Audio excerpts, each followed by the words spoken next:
Good afternoon, everyone, and welcome to Show Me the Money, creating and supporting minority business. My name is Kenyana Allen, and this is the other moderator, Shamika Leland. Our first presenter is Mr. Keith Bauer.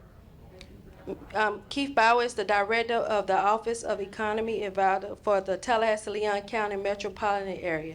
He coordinates the activities of a team of economic development professionals focused on developing programs and incentives that advance the community as a hub for economy. Excuse me competitiveness while stimulating its leveraging ideas, innovation, and intelligent capital through the continuous coordination of the community economic development partners. Mr. Bauer served as the regional director for the Florida Small Business Development Center at Florida A&M University for 12 years. Him and his team assisted businesses in the Florida Panhandle in the creation and retention over 9,000 jobs, increased sales of their clients to the tune of 1.1 billion, assisted in helping clients secure 163 million in government contracts, helped clients obtain over 6 million in loans and facilitate the start of more than 200 businesses. Mr. Bauer. I'm sorry, Miss. I'm sorry. I ain't got that much money on Okay.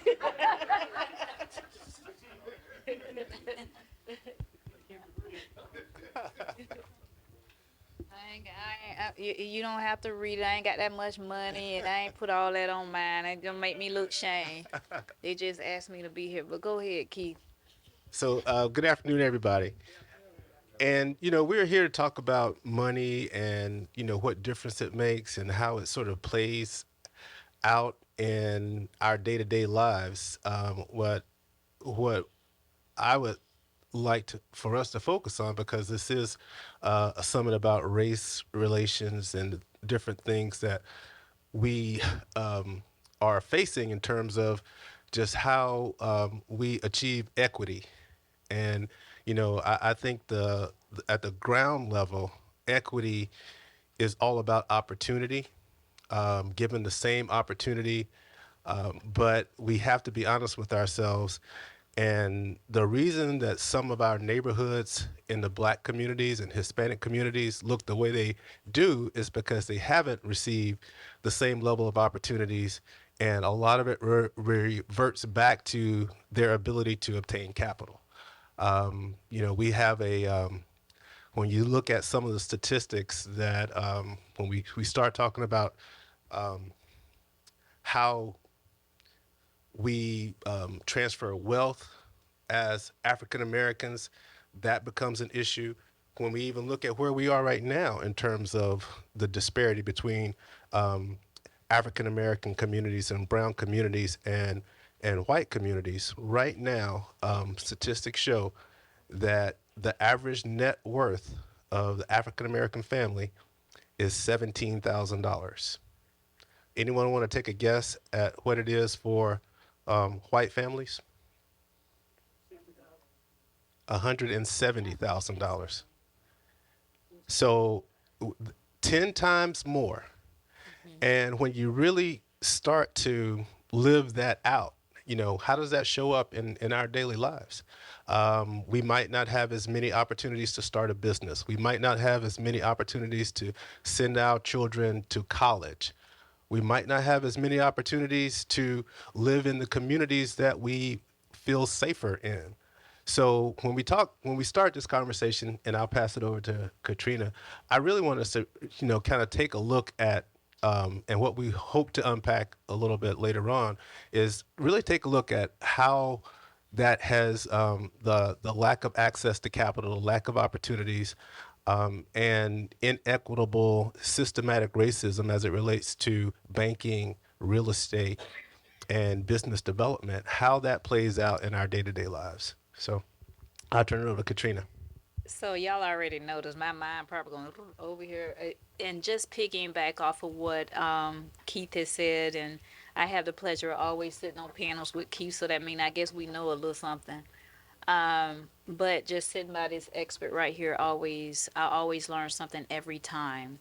And every time you hear these conversations, hopefully that you will learn something every time, because every time I talk about it, every time I teach it, I actually go back and put hands on it and implement it right alongside with Keith, even when he was working in that the small business development, and now he's over at OEV, the Office of Economic Opportunity over there. What we do at the Capital City Chamber, everybody really don't know what a chamber is and what they do, what we do. Only thing that we push out in different small communities that is the membership. Become a member, become a member, become a member. You don't just want to become a member. Let me break it down like this. I had someone come in my office the other day and said, why do I need to become a member? I said, well, if you're going to do what you're going to do with your gym membership, you don't need to become a member. And that you have to put work into anything that you do. And it goes right along with the capital and recognizing. So a lot of small businesses, and I'm gonna talk with, from a black standpoint, because I wake up black every day. Our culture is taught just to have that skill and that passion and just get it done, and just make quick money. So what we saw during the pandemic, and we partnered a lot in conversations on the back end, is how do we get everyone technical assistance ready, have your paperwork ready, right? Goes along with all the dollars that Keith was able to pass out. He couldn't have done that unless you line yourself up accordingly and get your paperwork right. And so that's what we strategically do at Capital City Chamber is, even though it may be red lines where minorities can't secure funding, but at the same time, are you ready? Yeah, I would agree 100%. In a former life, I'll share something with y'all, but y'all got to promise not to tell anybody outside of this room. I, Close the door, Keith. You can close the door. I'm a recovering banker. Um, I worked in I worked in a financial institution. My first job out of college, and I was the Community Reinvestment Act officer for a financial institution, which means there's a regulation that all federally regulated institutions have to adhere to. It's called Community Reinvestment Act, which means if a bank is in your community and taking deposits, then it's their responsibility to also provide services to include credit in those communities. They need to have progressive programs for small business loans, mortgage loans, and consumer loans. And when I was a loan officer, one of the things that I saw was the fact that a lot of black businesses, when they came to apply for the job, I mean for the funds, they didn't have, like Katrina was saying, sometimes they didn't have the paperwork together. Sometimes they didn't have, tax returns. Sometimes they didn't have profit and loss statements. And, basically as a loan officer, my hands were tied because we've got pretty strict regulations as to, how we go about approving loans. But then a light bulb came on in my head and said, well, there's an opportunity here to educate folks. And I know people always talk about financial literacy. How many of y'all heard, everybody's like financial literacy? Well, financial literacy without money is not going to work. Everybody in this Keith, room, did you see their face when you yeah, said financial yeah, literacy? I know. That's how I be Yeah, feeling.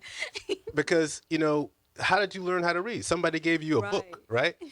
So in order for you to learn how to become proficient with your finances, somebody needs to give you some money, right? You have all these other companies and all these other small businesses that have failed over and over again, but the difference is somebody was willing to invest in them.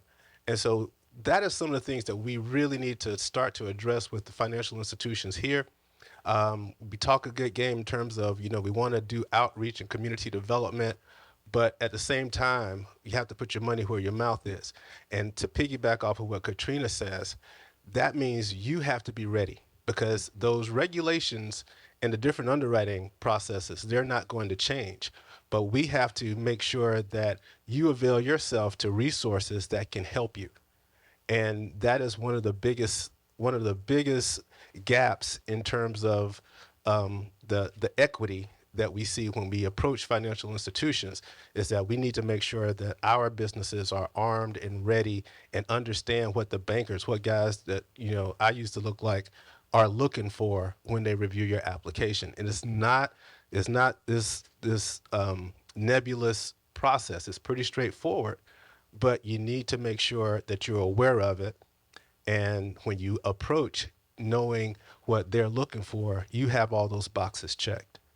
I just want to add to that. So a couple of weeks ago, and we can go back and forth, because you hear these same conversations all the time, especially people that you are here interested in this room. You're here because you want to hear something different so that you can move differently or change your path differently.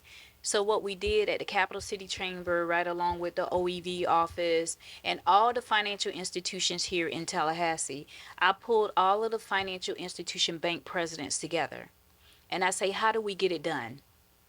How do we make pathways for people that don't feel comfortable walking into your financial institution? What products do you have?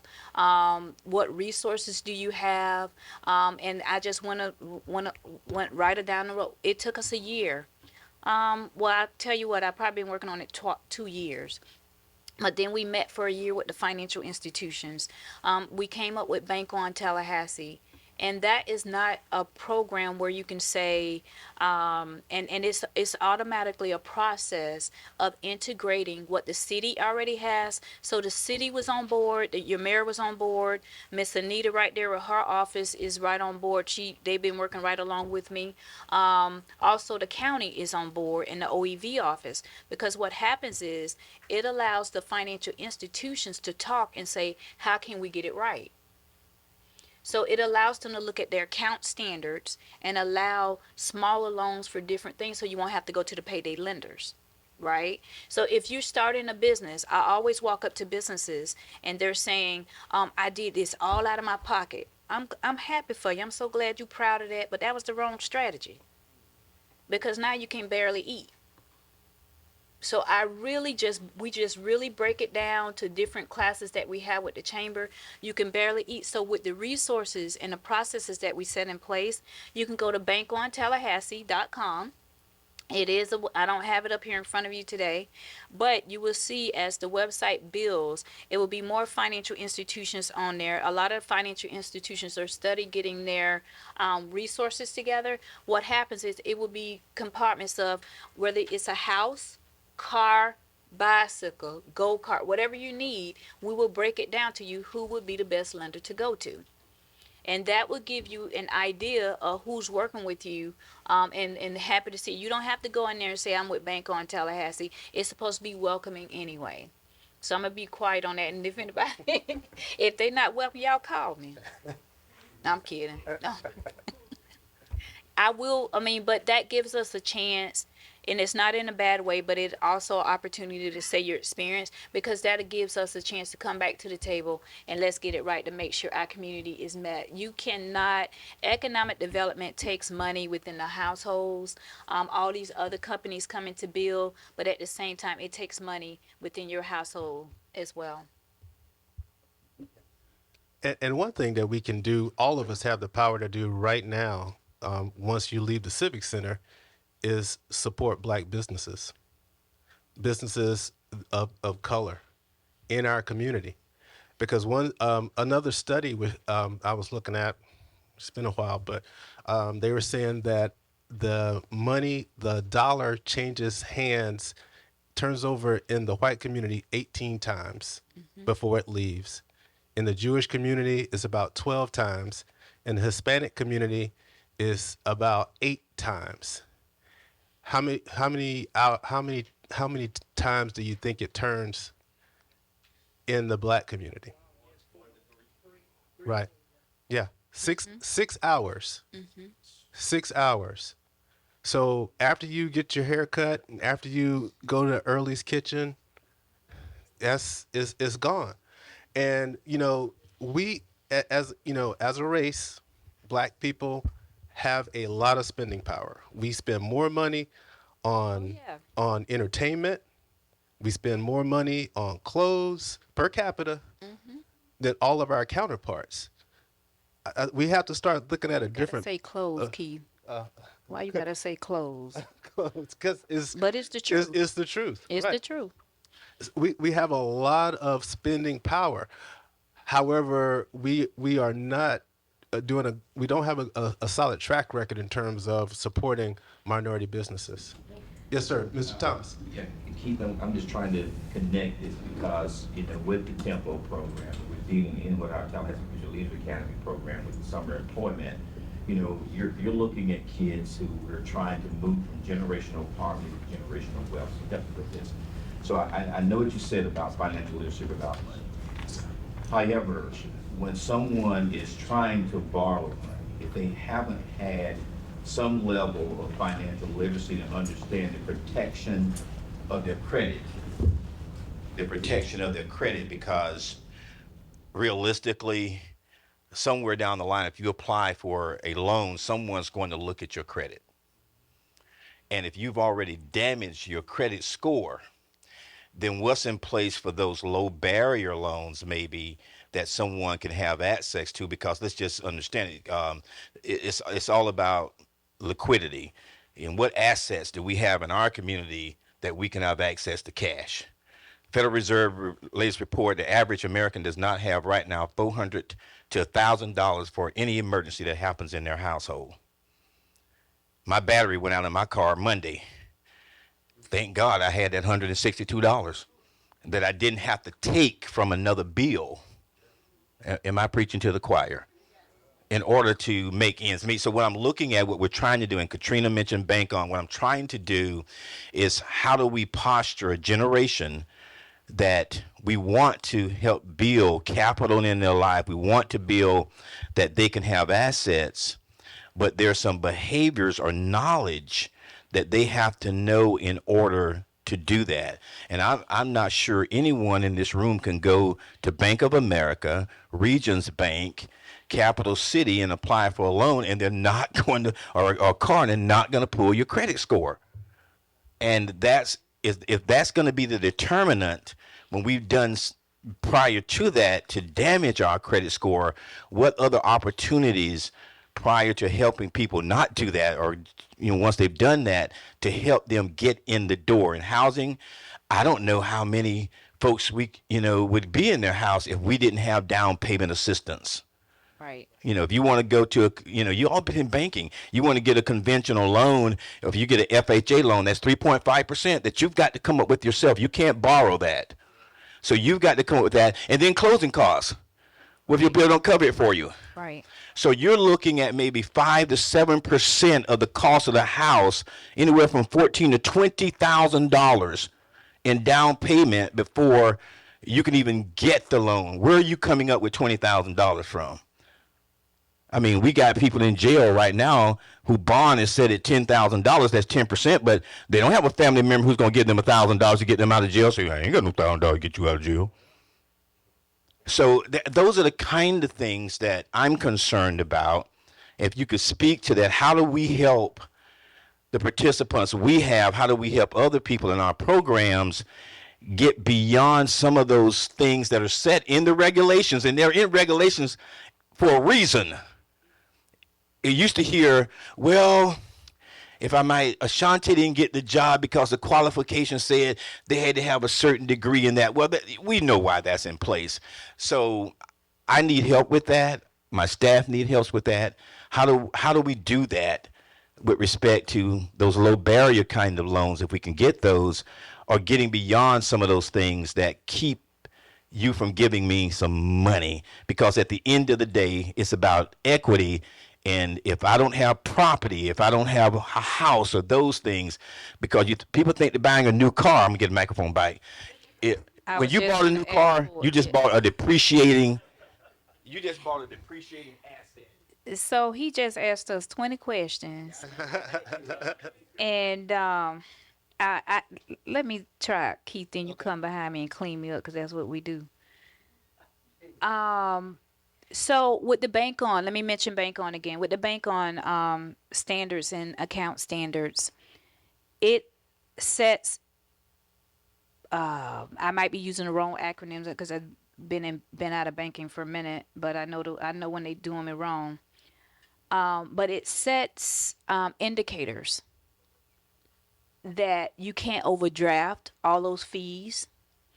You won't have that negative mark on your financial report because every time you go apply for a car, house, or anything, it shows what you've done. It shows your report card, right? So we have set I mean, in that account regulations is standards that set there where, can you hear me in the back? He was yelling at me. Can you hear me? Okay. Um, okay. Thank you. What we've done, we set indicators that you can't overdraft, you can't do those negative things that will bring your credit down. So those are in the bank on. So when a bank says they're part of Bank on Tallahassee or anything like that, you can go in there and ask for those specific accounts. But when they run your credit, that's when they will start to allow you to say, okay, this is what you qualify for. If you go in there for a $250,000 house, and that's cheap now, you know it's 405 because that's what we deserve, isn't it? Yeah, that's what we all deserve, $500,000 homes and stuff. We deserve that. We worked hard. Every last one of us, we work hard for this. That's what we deserve. So when you go in there, that one particular day is, and you so tired of saying no. But what we're teaching the banks is to say, not yet. Let me get you there.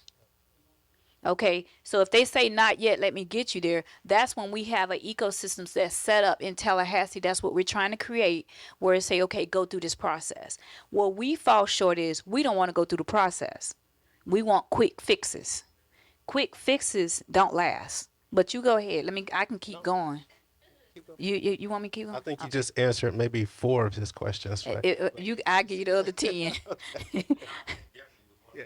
Yeah, not yet. And so I understand the aggravation, but how do you get to the root of the issue unless people like ourselves are sitting in these rooms and say, let's change the policies? We hear that stuff all the time.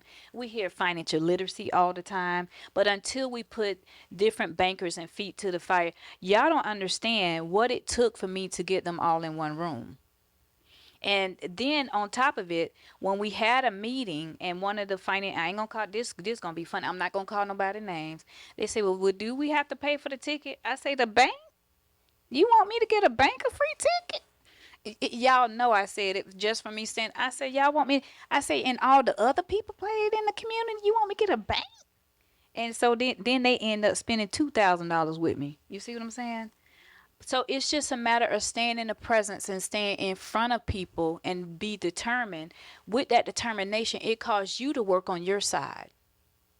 So don't show up and ask for people to do stuff for you if you haven't done the work before you got there, or at least starting to have the conversations, or at least now you got a city commission and departments that care. We're receiving grants and loans that we're applying for to ease and cushion some of what you need to help for that down payment assistance. Yeah, and to your point, Kendall, I'm not suggesting that you don't, um, you have to start somewhere. And my recommendation would be to start with children at a very early age. And like with my son, I set up, got a app. It's called Goal Setter, and I give him, instead of giving him allowance, I put it on this card that he can access from his phone. But before he spends it on PlayStation or whatever, he has to take a quiz asking him about compound interest and what an APR is, and you know all those things. And if he can't pass it, he doesn't spend that money. You Keith, we talking about people that we talking about average people. You know, you well, the yeah. the other aspect of it is the other aspect of it is when you can incentivize your children too. if instead of you getting, X amount for your report card or doing your chores, it's going on this app. So we're giving you money, and it doesn't have to be a lot of money, $5, $10, but at the same time, I mean, gaming is what grabs our kids' attention. And if we were just to introduce gaming and tie it into some financial concepts, I think we have a lot more success. Beyond that, we have trying to introduce this program, Goal Setter. We got a commitment from one financial institution to give $20,000 to seed children's Goal Setter account in Title I schools. So we wanted to use that as a pilot program. And remember, I told you I was a Community Reinvestment Act officer for the bank. That is a Community Reinvestment Act activity. So financial institutions are incentivized to participate in those things. I would love to see us hook that up with the folks that you have in Tempo. I would love to see that happen. And the funds that they're earning in Tempo, if we could also come alongside what you're teaching them in terms of trades, but also teach them in terms of how they have to manage money, the importance of money, and all those different tools that they're going to need to be successful, then when they go to the bank and they start looking at their credit report, it's going to be stellar, because no one wants to put themselves in a bad position. I mean, right now, as soon as you turn 18, you're inundated with credit cards. Right. Inundated with credit cards, but they don't come with instructions, right? They don't come with instructions. So we have to, sort of fill that void. And we got a question back here in the back. Before, just to piggyback on what Keith was saying about the youth. So what I caught myself doing, and I use this all the time, especially my personal life, because it helps people. Um, when I got a divorce, I noticed that I was not talking about money to my children. I was not talking about how it upset the whole family and I had to restart over. So as adults, when we have conversations in the house, the kids don't hear how we resolve it when it comes to money. When they don't hear how we find a solution to pay that electric bill. They don't hear how we got the money to get their school clothes. And so most of the time they'll work right along with you and say, "Well, mom, let me help. Let me pitch in," because they see that you're not stopping. And so they don't normally have that conversation. Also, with when the governor put in that the school system has to have that financial literacy conversation moving forward, that's when we connected with everybody and say, okay, what do we need to do with the school system? Now, what Keith is mentioning, I need to put on my phone myself. But what happens is when we get in certain positions and we make a certain amount of money, I'm able to hire somebody, which you may not be able to hire somebody. So how do you be realistic with it? And it was a question in the back. So, so there's a couple of things. So one, I know that I want to say like the IFAS or 4-H, they have that kind of financial literacy where they have to go through these stages. They get it's almost, you get a person, you're married or divorced, you have so many kids, and you have this much money, and The I mean, simulation. my son was absolutely convinced he was not getting married, and he's dang sure not having kids because he was really, really broke. And so I thought that was a great experience. But I remember back when I was in school, and yes, that was just yesterday, but Kimball Thomas was my principal, just saying. Um, we had banks. There was a bank in my high school. I remember that. Like, where did that? And I want to say that was in Tallahassee too. I mean, I grew up in Wakulla. That was in Tallahassee. Like, where did that go? And then, on just on the tempo side and thinking about kids and, even my son, and these kids are creating things. They're not necessarily the next Steve Jobs and Elon Musk and whatever. They're not creating the next Tesla, but they're creating things. They're creating these businesses. How are we telling them where to go?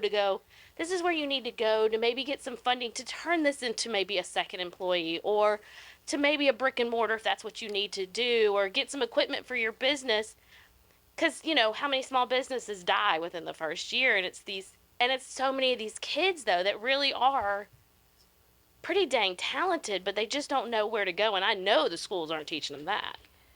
So on that note, and Keith has a wonderful son too that I'm sure he know more than what he telling his daddy.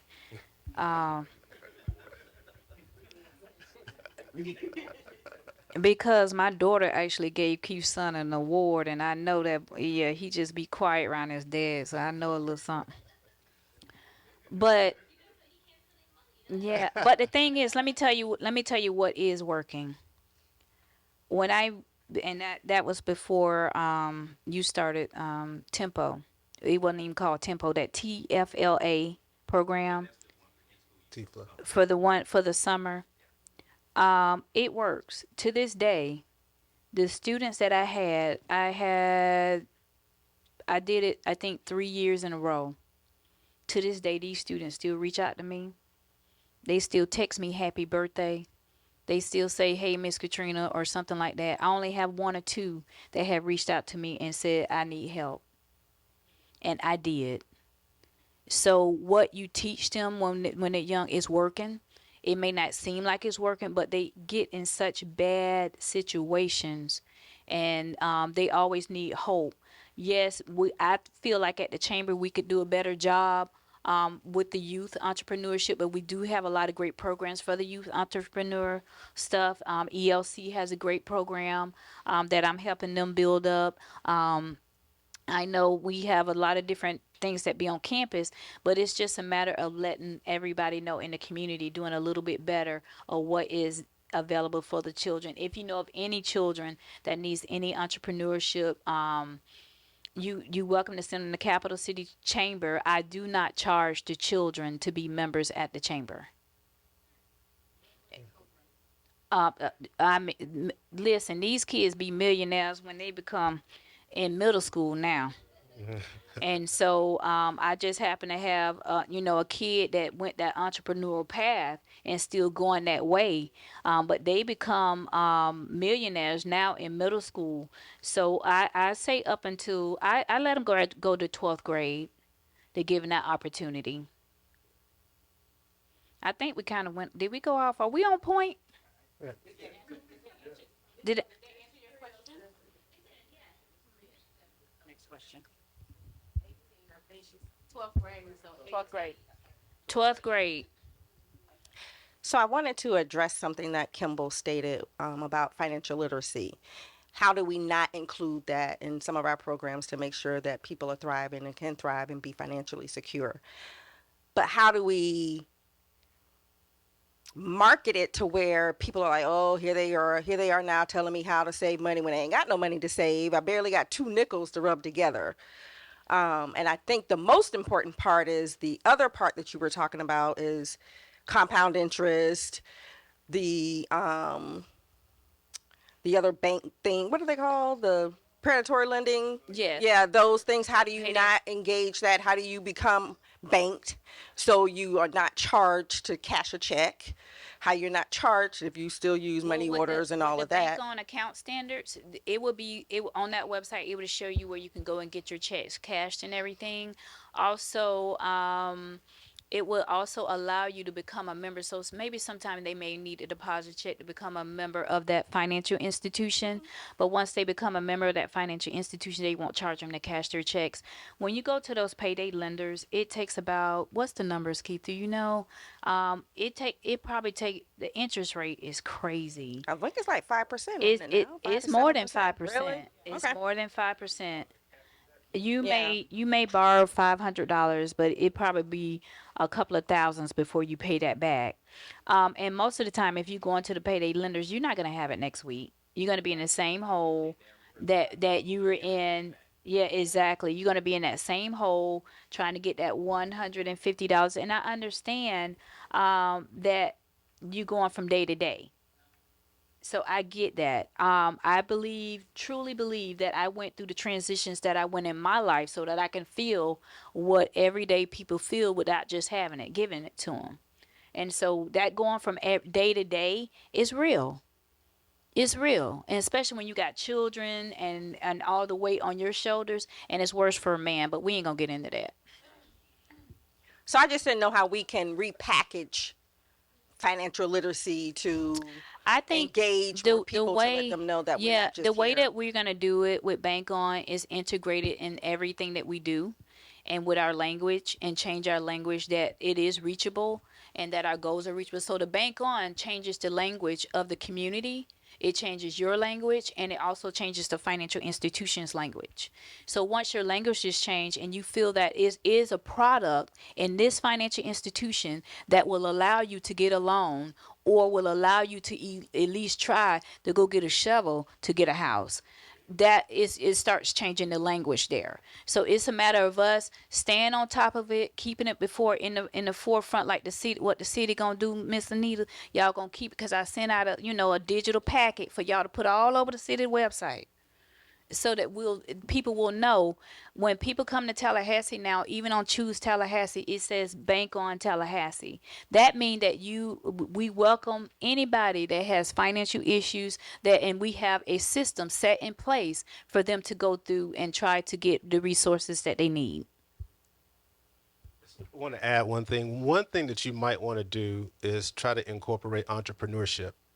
Have the people that are involved in your various programs create micro enterprises that piques their interest. Everybody wants to be the next Jay-Z or Kanye West, and they realize that instead of well, it instead of instead of just becoming a celebrity, a lot of folks have now started to leverage their brand to create enterprises. And I think when I talk to we do presentations with kids, especially around starting businesses, they really want to go from 0 to 100 like overnight. But there's a process, and I think we have so many, and from where I used to work at FAMU, we have so many students that used to come to the Small Business Development Center and say, "Hey, I want to start a business. I don't want to go to work for someone else. I want to start my own business." And I'm saying that's fine, that's great, but you got to learn how to do it the right way.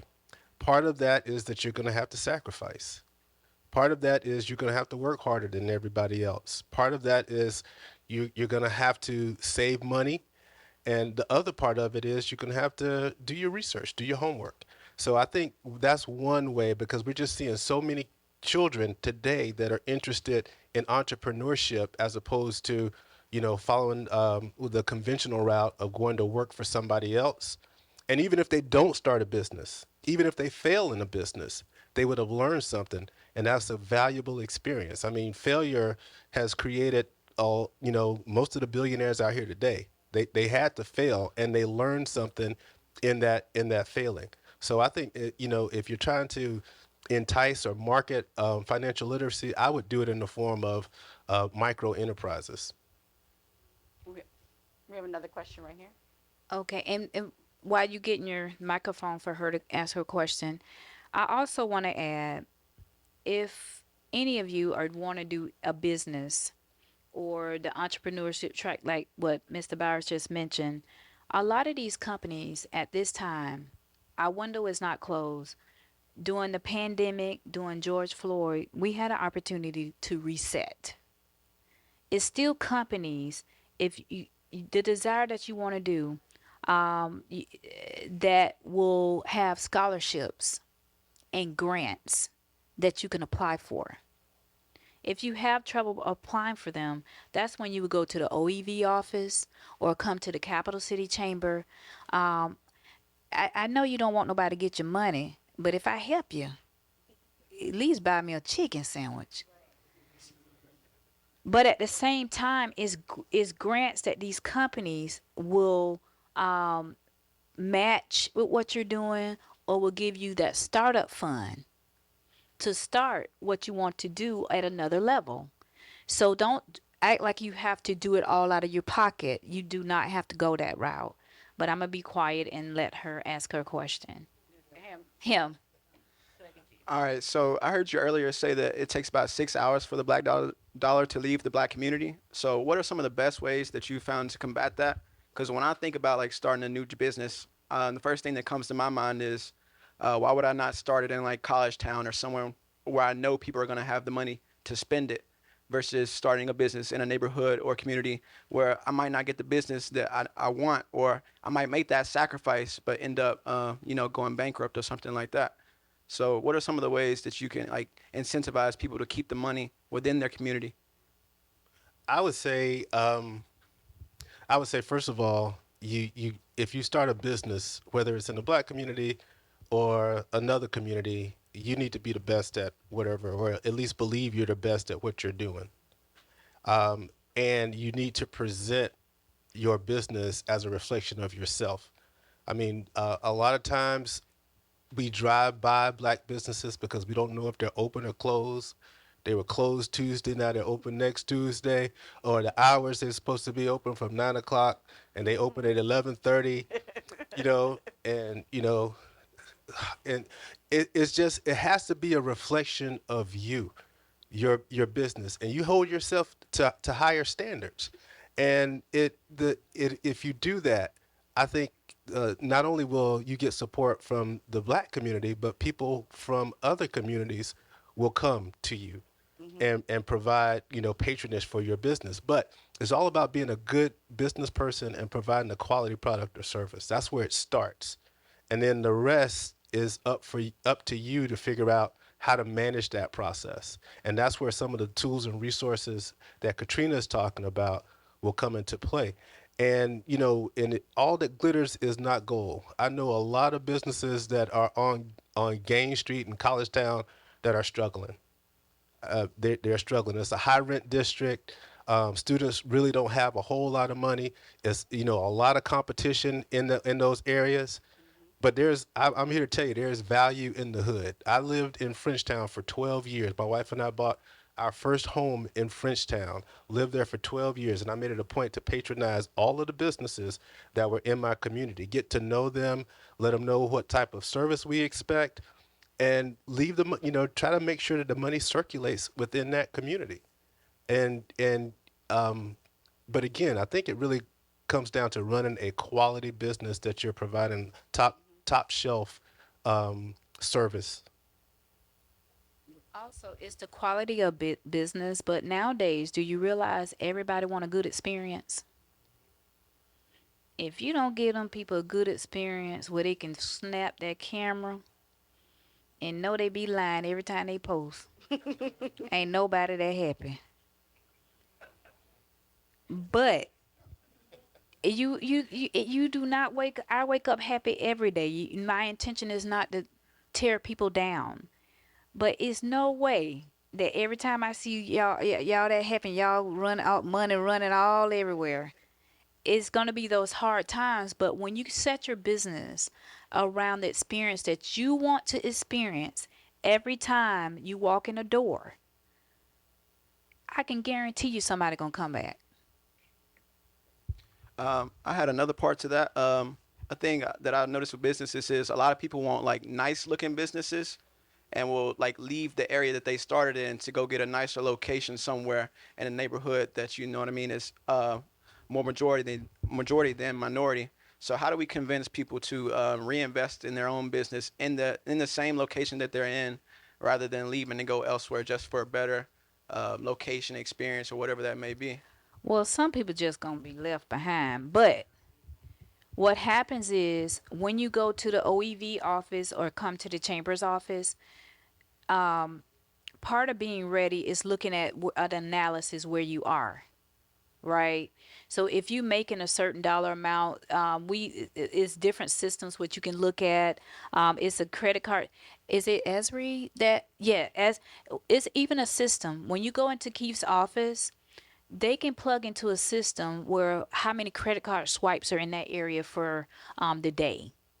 So it don't even make sense for you to go over there across town and get a building that don't have the foot traffic. You understand what I'm saying?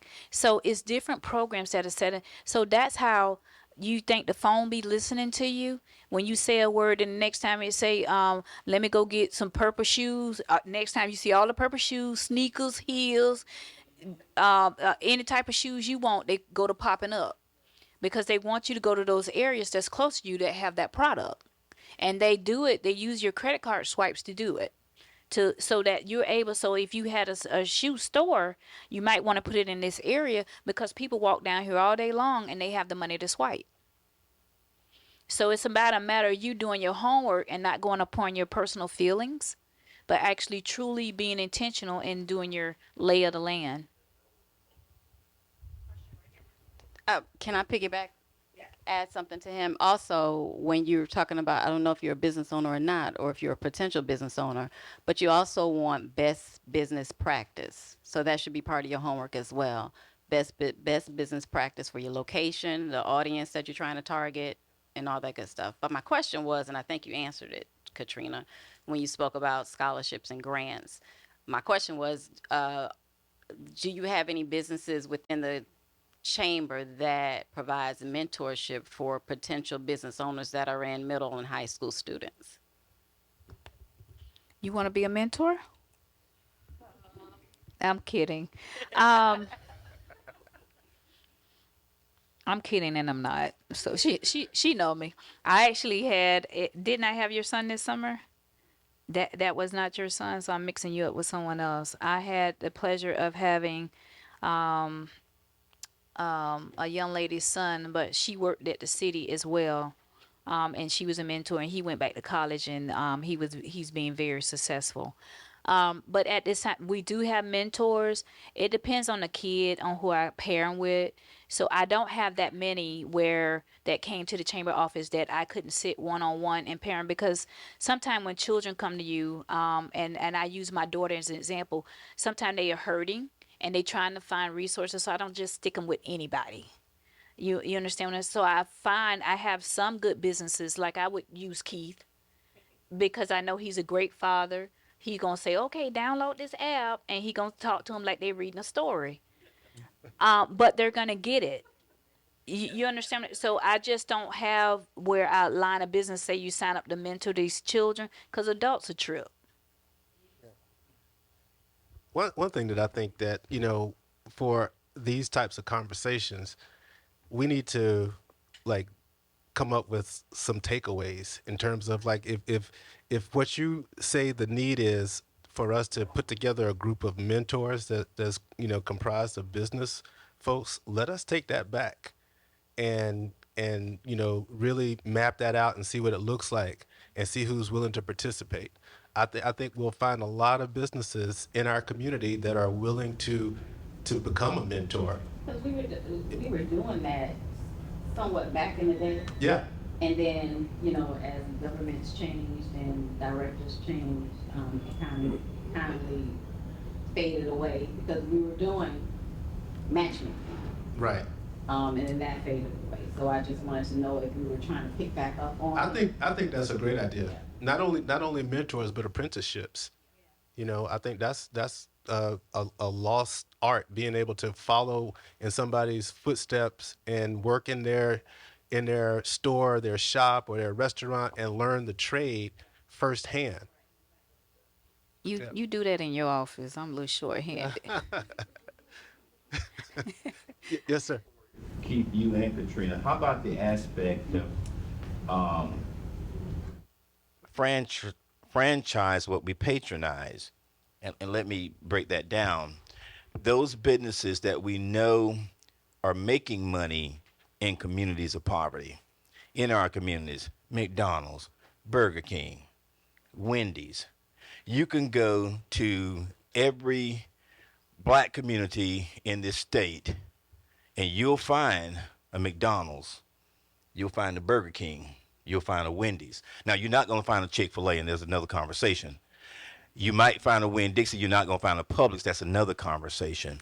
But what about shares and franchising with those businesses that are doing hundreds of thousands and maybe millions of dollars in communities of poverty? Because we certainly are patronizing them.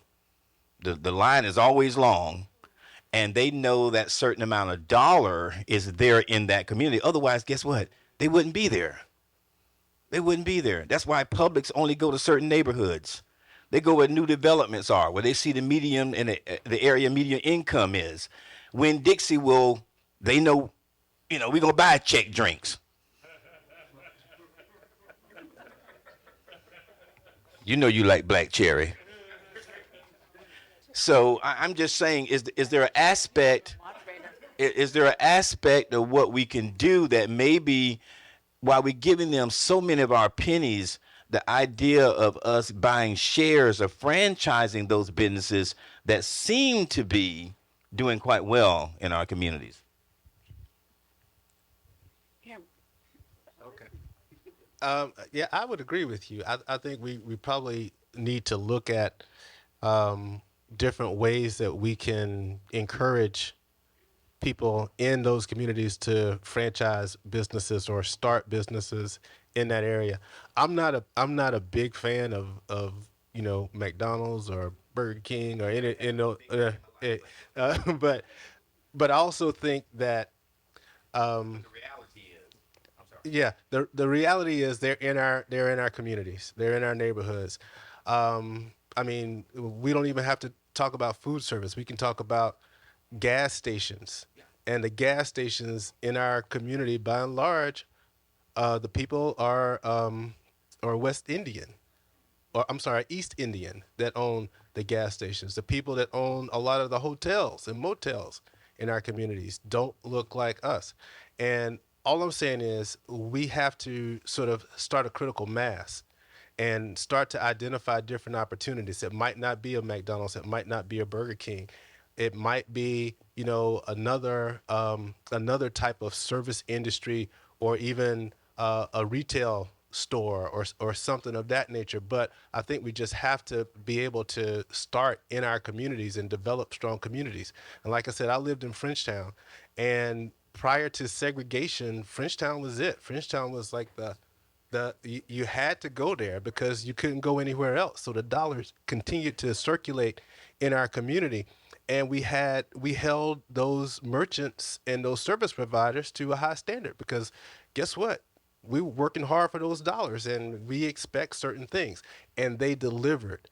They delivered. We kind of have to get back to that. And I know we've got, I know we got the opportunity to go elsewhere and spend our money, but I want to say that I believe that there is value in these black and brown communities. I think there is untapped value in these black and brown communities. We just have to be a lot more proactive and progressive about how we make investments in those areas.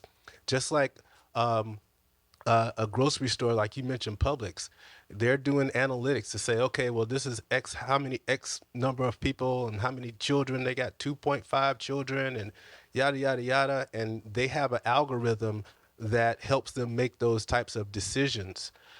We have at our disposal the same level of analysis. We can go and draw a circle around the community and say, well, is it oversaturated with restaurants? Is it oversaturated with childcare facilities? And then what is the demand? And we need to start thinking proactively, like, what happens if we were to start a business where it shows that people are leaving the community to get the services in another community? So I don't necessarily think that it's a matter of us, starting to buy franchises, because that's very expensive proposition. But I think you can start small organically and figure out what's needed in that community, and then again just be the best at providing that product or service, and I think it'll be successful. Is there any community ever that has looked at, if we're going to give you a liquor license to be in this poor community, if we're going to give you a license to sell them tobacco, then a certain amount of that tax needs to go back to that community that you're selling alcohol and tobacco in? We don't do that in this state. No, we don't. That's not. And as a matter of fact, you can own a liquor license, and it's portable. You can take it from one place to the next. It doesn't necessarily have to stay within that community. Same way with tobacco. Yeah. And I just want to say, one of the things that we do as a community when new development do come, and it's through Keith's office, we do make sure that they meet the minority participation. As far as the contracts when they building it out, we put a couple of companies' feet to the fire within these last 2 years, including Amazon, that they make sure that a lot of minority contractors get the contracts. If you guys are not prepared to get the contracts, we have workshops. Keith has one today, That's right. right? Yeah. Yeah, Open I, house I today. saw that, but he didn't invite me. But it's an open house workshop to get you prepared to get the contracts and all of that stuff. So does that stuff take time? Yes, it does. But you have to show up in order to get good results, in order to be um, paper ready, in order to get some of those contracts that we're talking about. So when you see Keith sitting at the table, or and another one y'all we see all the time is Commissioner Proctor fighting for, and he sound crazy, is all get out. But these are the issues that needed to even change the trajectory. And now another good one that we have on for the school board is Daryl Jones, and he also works in the OEV office as well, and he's our MWSBE director. Keith, I need to spend more time with you understanding the Community Reinvestment Act, because if you're telling me that a Wells Fargo that's on South Monroe, Capital City on South Monroe, they're meeting those thresholds in those communities, and all these banks in Tallahassee are meeting those thresholds, I need to know how that's done, because I totally do not understand how the act is. Yeah, and part of the act requires them to have their CRA file readily available for anybody that walks in off the street, and so they'll have to show you their rating, and it also there's a detailed report that tells you how they're meeting, if they are meeting their CRA requirements. It'll tell you how they're meeting it, and that's a really good tool too, because you see what they are investing in. It's on the FDIC website. So when April came, April that was on the stage with us at the conference, she was their person to. They had to report to April. Everybody, all financial institutions reported to her. The penalty for non-compliance is that you can't be bought or you cannot buy another financial institution until you at least get a satisfactory rating. So that hampers a lot of growth, and that keeps you from, being attractive to another financial institution that might be looking to acquire you. So one of the things you saying all these CRA, I'm already there. So that's another reason why we pull out the financial. I want to see exactly what you're doing with your CRA monies. So it could be millions of dollars, and that can go towards what we're trying to do with Bank On, all the way to, I even want to set up a fund that if a person had that from a resident all the way down up to a business, if they had where they left a bank in bad standing and they have a $5,000 or below fees, what was it called, restitution fee, what's the fee when you leave a bank and you can't go to another financial institution because they running your report and you have that bad debt left over there.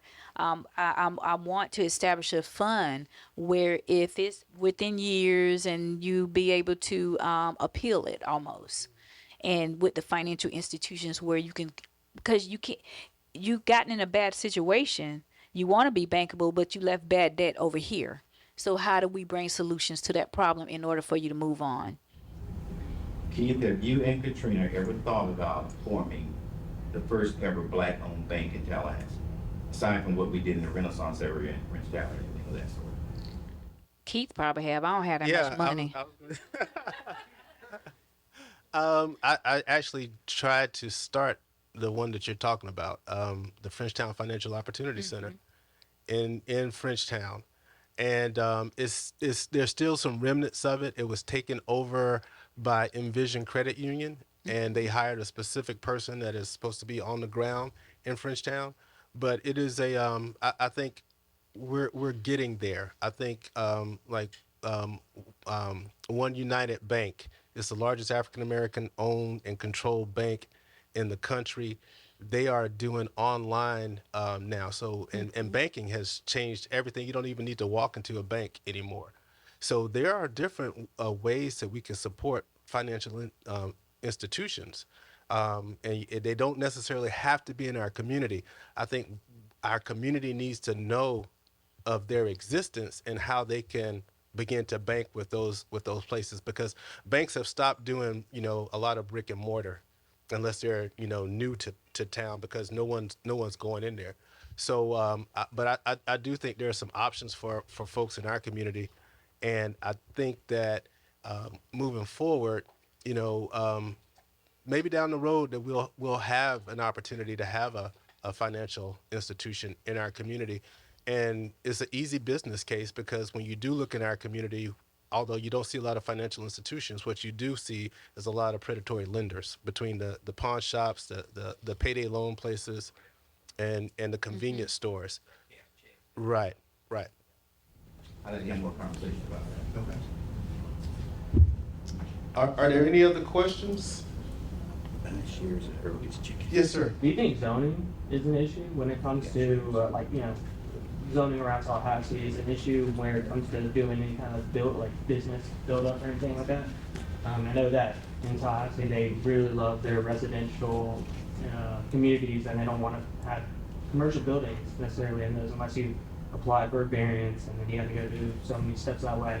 Do you think zoning could be stop or slowing things down when it comes to building minority-owned businesses up?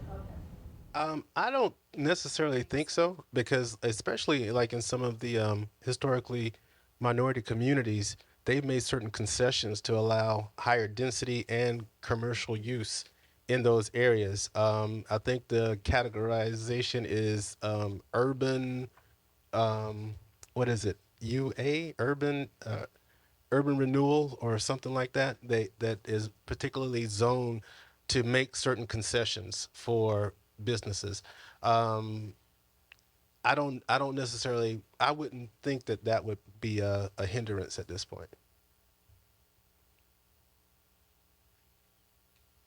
Yes, ma'am.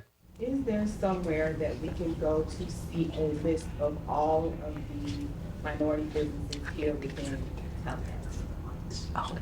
And like what type of products maybe that they offer? Well, I know Congressman Lawson compiles the Capital City Black Pages every year, and it's a pretty comprehensive listing of African American owned establishments. And I know that on as it relates to restaurants, I know that there during COVID, the Office of Economic Vitality provided a list of African American owned restaurants. But I'll take that back and see if there's something my office could do to pull that information, and if so, we can share it with the moderators.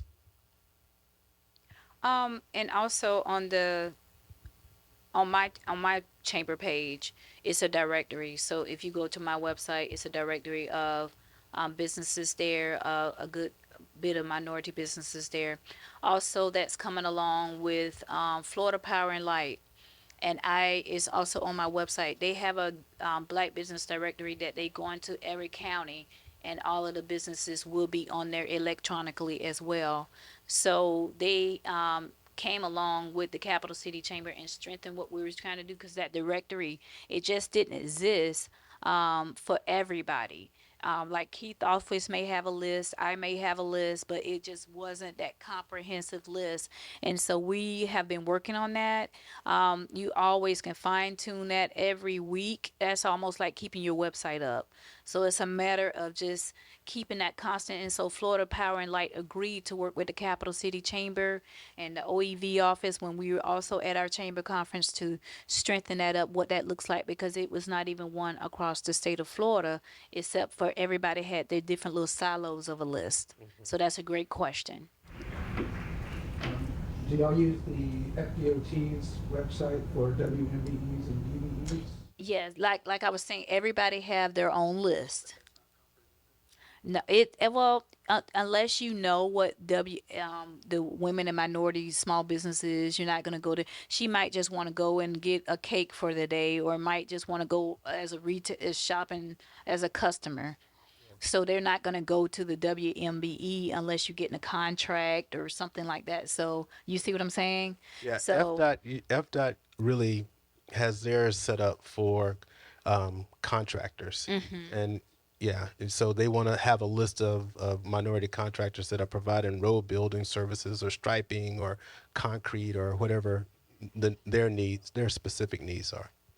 Do you think, Sunbiz can somehow capture that information? Some no, does not ask for race. they don't ask for race. Yeah. You know I done called and tried. No, it don't ask for it. Is it time for me to go? Oh, okay. Quick question. Do y'all have any revenue base, like lenders or providers? You say revenue Yeah, based? kind of like advance. I think it's like advance funding where. Yeah, Okay. we don't have any, but I know that there are some out there that do factoring. Some will do floor. Yeah, yeah. I would just say be very, very careful with who you align yourself with in that regard, because usually the interest rate, even though the money gets to you quickly, the interest rate is very high, and in some cases they just take it out of your account on a daily basis. But it kind of seems like it may help someone because the banks usually, it's like 20% of people get approved for like those bank loans, right? Not for the micro lending, like Right. what Keith was mentioning prior. Yeah, Yeah. so you want to look for that word micro lending or Right. something like that, and that keep the interest rate low for you. Yeah. We gave Office of Economic Vitality last year granted the FAMU Credit Union $1 million to make micro loans and small business loans.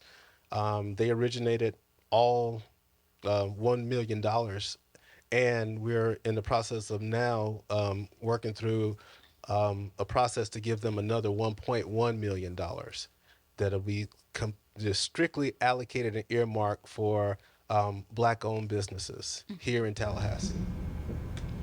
And that's bankontallahassee.com. That- Well, that will all the financial institutions will be on that one particular website, but FAMU Credit Union, the chambers had the opportunity to work. So all of the like the Leon Cares dollars that came out, and you saw that the businesses got the money from the dollars. We were right behind the push to make sure those businesses get the money. When it came down to the second round of Cares dollars, we said, how do we create some type of programming and system so dollars will be there when you need it for a time like this, right? So that's when we went back, the powers that be, and created the micro lending program with the dollars. And instead of just giving it all out again, how do we create something that's sustainable to help our community grow? And that's when we created the micro lending program. And may I just add that it's so important to establish a relationship with the bank. No, absolutely. Not just be banked there, but to Yeah. establish a relationship. Yeah. with them. Yeah, because when it came to one of my businesses, when it came down, even when I was applying for the PPP and stuff, trying to make sure my staff was paid, it took them for. I had another counterpart. He was white. He got his money within 2 days. I've been banking at this financial institution for all my life. You know, I'm only 25. Don't. I just turned 50 Sunday. Happy birthday. Thank you. But I called down. I got aggravated. I said, you got 30 minutes to approve my stuff or I'm going to come and move. They thought I was bluffing. They approved me and I still moved everything. That was so aggravating. Yeah, that's why we stay there so long, because you don't feel like doing all that. So I get it. It was so aggravating. And it's worse when you don't have the team. I just happen to have a team in place and say, hey, let's get this, and keep it rolling. But when you don't have the team or the bandwidth or the staff, it's aggravating. But at the same time, if you have counterparts like the chambers or the OEV office, like how to get this done, day by day, you'll see it, you start changing and moving towards your direction that you want to go. Any more questions? Is this being helpful?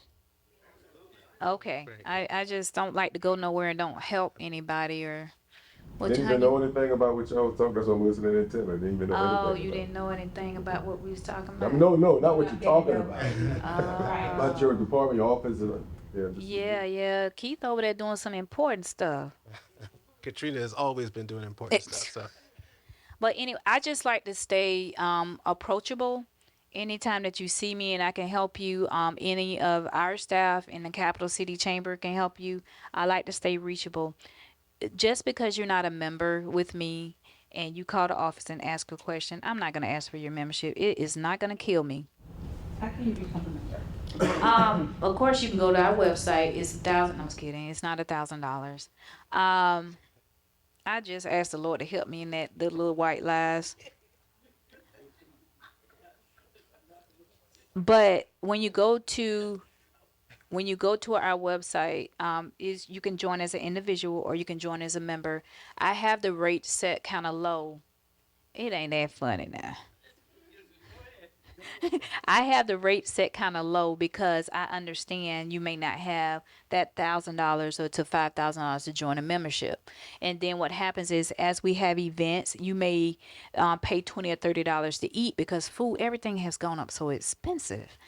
So it's just to cover the expense of the event. But every time I make it intentional, every time we have a meeting, that you have a takeaway. And that's what Keith was mentioning, everything. So make sure that you ask us your questions, that you have a takeaway. Every room I walk in, I try to walk out with money. And it's not just to pad my pocket, it's to pad the community's pocket. So it's always successful. One of the things that we're having next week is a homecoming breakfast. What I started last year, everybody get ready for homecoming. But what the city and the county wasn't realizing, I think they did to a certain extent. I asked them to do a report that shows how much money comes in around FAMU homecoming. If I can remember now, it was between 13 million or 18 million dollars that comes into this community. 18. 18 million. It's 18 million dollars. That's homecoming week. Uh-huh. Yeah.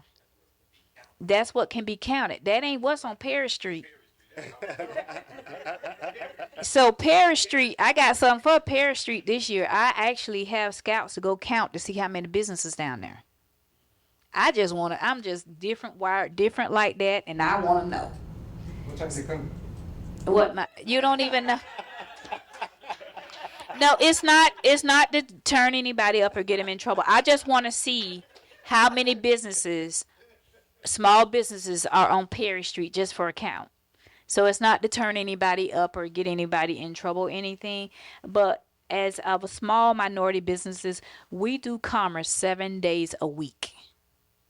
And so $18 million coming into the community, that gives us, with the statistics and the data, that gives us opportunities at the OEV office or at the chamber office to ask for dollars to do the Frenchtown Rising, to do different things in the community, to keep big artists and things coming. That gives us the data and the statistics to ask for the dollars to match that.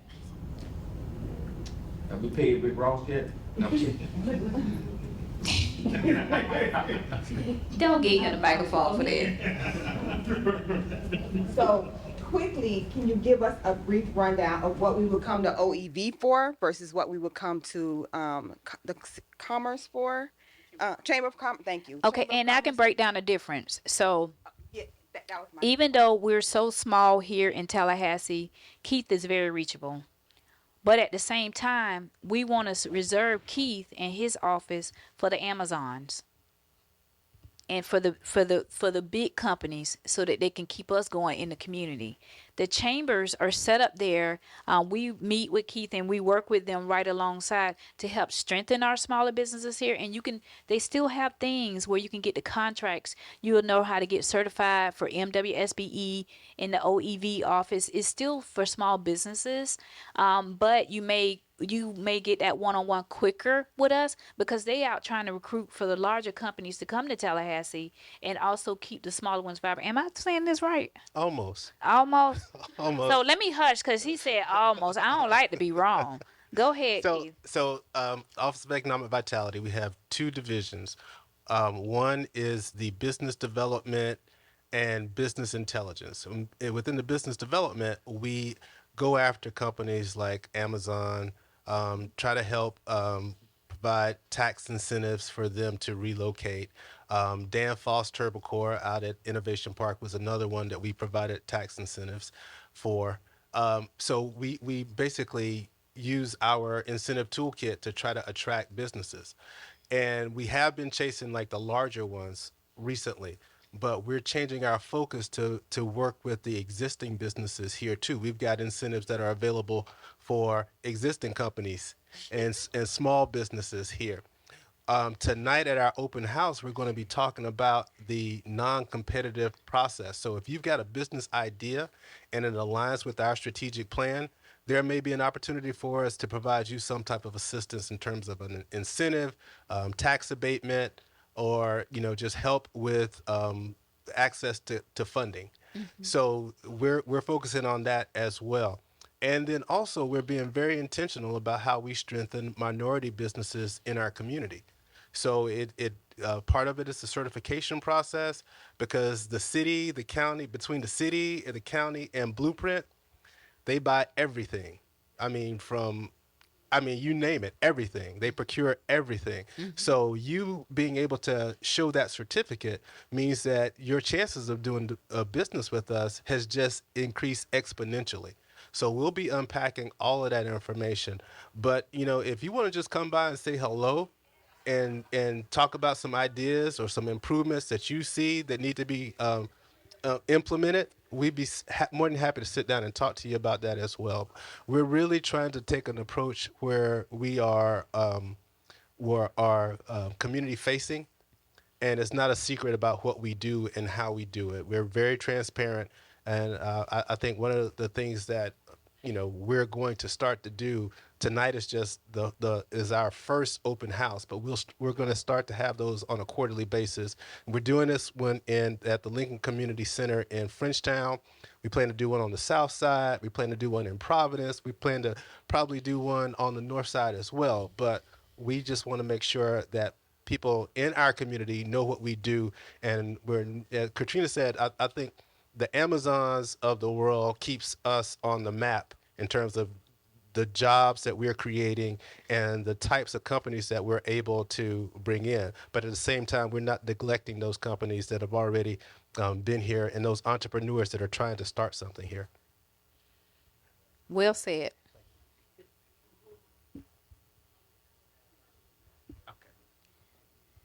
I have a quick question. Where can they find all this information out from your website?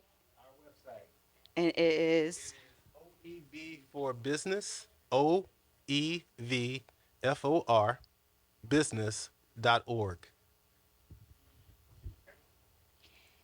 My website is CCCTally.com. okay. Everybody got that? Yep. That's it. Hopefully, if it was no more questions, hopefully we were helpful. Am I gonna end this? Cause y'all didn't give me no water. Right. We want to thank Mr. Bowers and Ms. Tuckerson, Katrina, for a wonderful presentation. Thank you. All right. Thank you everyone for coming.